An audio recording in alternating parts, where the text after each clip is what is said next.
Hi friends, welcome to my YouTube channel. ಇವತ್ತು ನಾವು ಮನೆಯಲ್ಲೇನೆ ಈಸಿಯಾಗಿ ಎಗ್ ಗ್ರೇವಿ ಹೇಗೆ ಮಾಡೋದು ಅಂತ ನೋಡೋಣ. ಇದನ್ನು ನಾವು ಚಪಾತಿ, ರೊಟ್ಟಿ ಎಲ್ಲದ್ರ ಜೊತೆನೂ ನೆಂಚ್ಕೊಳ್ಳೋಕೆ ಮಾಡ್ಕೋಬಹುದು, ರೈಸ್ ಜೊತೆನೂ ತಿನ್ಬೋದು. ಈ ಎಗ್ ಗ್ರೇವಿ ಹೇಗೆ ಮಾಡೋದು ಅಂತ ನೋಡ್ಕೊಂಬರೋಣ ಬನ್ನಿ.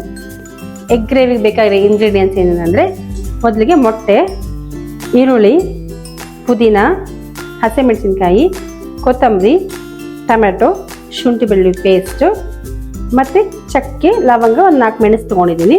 ಶುಂಠಿ ಬೆಳ್ಳುಳ್ಳಿ ಪೇಸ್ಟ್ ಇಲ್ಲ ಅಂದರೆ ಶುಂಠಿ ಬೆಳ್ಳುಳ್ಳಿ ಡೈರೆಕ್ಟಾಗಿ ಹಾಕೋಬೋದು, ಯಾಕಂದರೆ ಇವೆಲ್ಲ ಹುರ್ಕೋಬೇಕು. ನಂತರ ಪೇಸ್ಟ್ ಇರೋದ್ರಿಂದ ಪೇಸ್ಟ್ ಹಾಕಿನಿ. ಉಪ್ಪು, ಇಷ್ಟು ಇಂಗ್ರೀಡಿಯೆಂಟ್ಸ್ ಇಟ್ಕೊಂಡು ಈಗ ಎಗ್ ಗ್ರೇವಿ ಹೇಗೆ ಮಾಡೋದು ನೋಡ್ಕೊಂಬೋಣ ಬನ್ನಿ.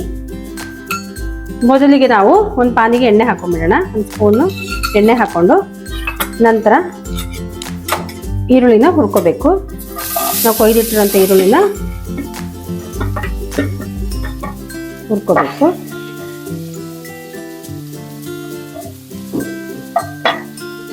ನಂತರ ನಾವು ಸ್ವಲ್ಪ ಈರುಳ್ಳಿ ಬ್ರೌನ್ ಆದಮೇಲೆ ನಾವು ಅದಕ್ಕೆ ಹಸಿಮೆಣಸಿನ್ಕಾಯಿ, ಚಕ್ಕೆ, ಲವಂಗ, ಮಸಾಲೆ ತೊಗೊಂಡಿದ್ವಲ್ಲ ಅವೆಲ್ಲ ಹಾಕೊಂಡ್ಬಿಡೋಣ. ಮೆಣಸೆಲ್ಲ ಹಾಕೊಂಡ್ಬಿಡೋಣ. ಹಾಕ್ಕೊಂಡು ಅದನ್ನು ನೀಟಾಗಿ ಹುರ್ಕೋಣ. ಈಗ ಇದು ಬ್ರೌನ್ ಆಗಿದೆ, ನೀಟಾಗಿ ಫ್ರೈ ಆಗಿದೆ ಎಣ್ಣೆಯಲ್ಲಿ.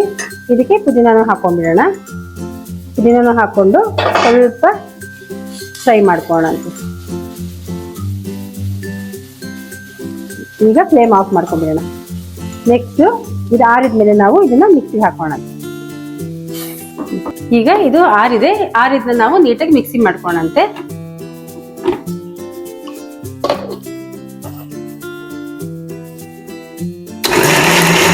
ಈಗ ಇಷ್ಟು ರುಬ್ಬಿದೀವಲ್ಲ, ನೆಕ್ಸ್ಟ್ ನಾವು ಇದಕ್ಕೆ ಟೊಮೆಟೊ ಆ್ಯಡ್ ಮಾಡ್ಕೊಳ್ಳೋಣಂತೆ. ಟೊಮೆಟೊ ಗ್ರೈಂಡ್ ಮಾಡ್ಕೊಳ್ಳೋಣ. ಈ ಸ್ಟೇಜಲ್ಲಿ ನಾವು ಇದು ಮಿಕ್ಸಿ ಆಗಿದೆ ಅಲ್ಲ, ಇದಕ್ಕೆ ನಾವು ಕೊತ್ತಂಬರಿ ಆ್ಯಡ್ ಮಾಡ್ಕೊಂಬಿಡೋಣ. ಕೊತ್ತಂಬರಿನ ಆ್ಯಡ್ ಮಾಡ್ಕೊಳ್ಳೋಣ.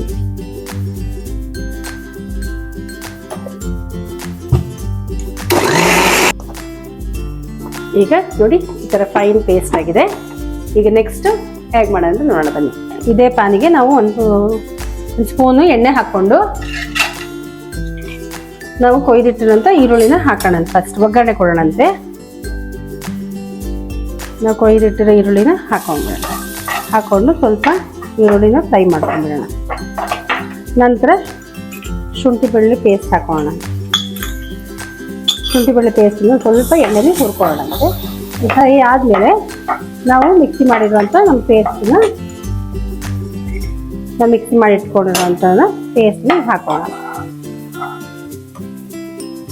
ನೋಡಿ, ಈ ಥರ ಪೇಸ್ಟನ್ನ ಹಾಕೋಣ.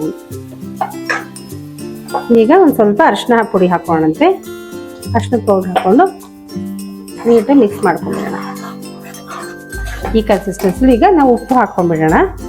ಉಪ್ಪು ಹಾಕ್ಕೊಂಡು ಈಗ ಸ್ವಲ್ಪ ಎಣ್ಣೆ ಮೇಲೆ ಬರೋಕ್ಕಿಂತ ಚೆನ್ನಾಗಿ ಕುದಿಲಿ. ಇದು ಕುದ್ಮೇಲೆ ಮೊಟ್ಟೆ ಹಾಕೋಣಂತೆ. ಈಗ ಇದೊಂದು 5 ಮಿನಿಟ್ಸ್ ಕುದಿಸಿದ್ದೀನಿ ನಾನು. ಕುದ್ದಾದ್ಮೇಲೆ ಈಗ ನಾವು ಮೊಟ್ಟೆನ ಒಡೆದು ಹಾಕೋಣಂತೆ.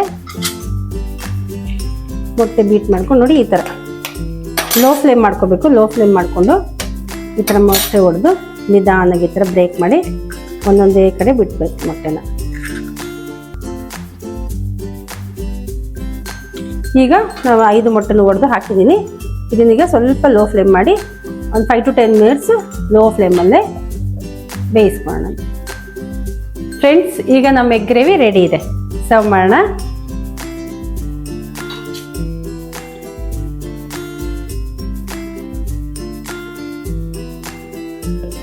ಈ ಥರನೇ ಎಗ್ ಗ್ರೇವಿ ನೀವು ಮನೇಲಿ ಮಾಡಿಕೊಂಡು ಹೇಗಾಗಿದೆ ಅಂತ ಕಮೆಂಟಲ್ಲಿ ತಿಳಿಸಿ. ಇದೇ ಥರ ರೆಸಿಪೀಸ್ ಬೇಕಾಗಿದ್ದರೆ ನೀವು ನಮ್ಮ ಚಾನಲ್ನ ಸಬ್ಸ್ಕ್ರೈಬ್ ಮಾಡಿ. Thank you.